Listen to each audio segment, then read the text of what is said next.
एक टूटी फूटी भूतिया हवेली जो खंडहर में तब्दील हो चुकी है।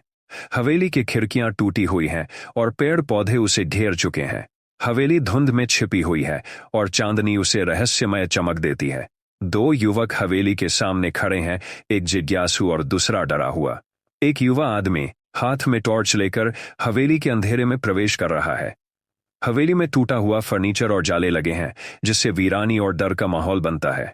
खिड़कियों से चांद की हल्की रोशनी अंदर आ रही है और दीवारों पर लंबी डरावनी परछाइयां बन रही हैं। एक बड़ा धूल भरा कमरा जिसमें पुरानी मटमैली झाड़फानूस लटकी हैं। फर्नीचर जर्जर है और एक पेंटिंग दीवार से गिरकर एक छुप मोमबत्ती की हल्की रोशनी डरावनी छाया बना रही है।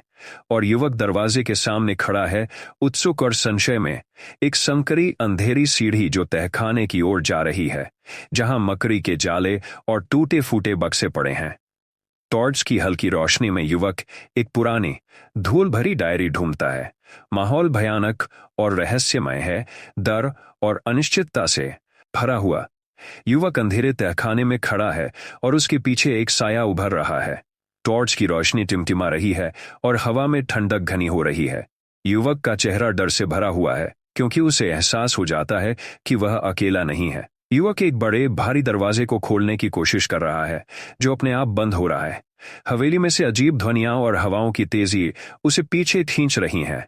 दरवाजे के पीछे अंधेरे और खतरनाक गलियारे से साए उभर रहे हैं, जो डरावना माहौल बना रहे हैं। एक डरावनी भूतिया आकृति हवेली के पुराने सड़ चुके गलियारे के बीच खड़ी है। भूत की लाल चमकती आंखें और फटे पुराने कपड़े हैं। उसका चेहरा दर्द और यातना से भरा हुआ है। युवक जड़वत खड़ा है, जैसे भूत उसके पास धीरे धीरे बढ़ता जा रहा हो।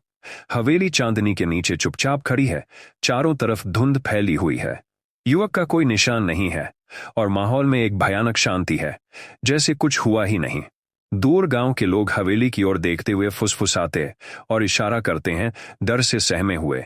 चांदनी और धुंध में छिपी हुई हवेली का दूर का दृश्य, जो एक भयानक और रहस्यमयी माहौल बनाता है। कुछ रहस्य कभी सुलझाए नहीं जाने चाहिए। शब्द धीरे धीरे अंधेरे में विलीन हो रहे हैं।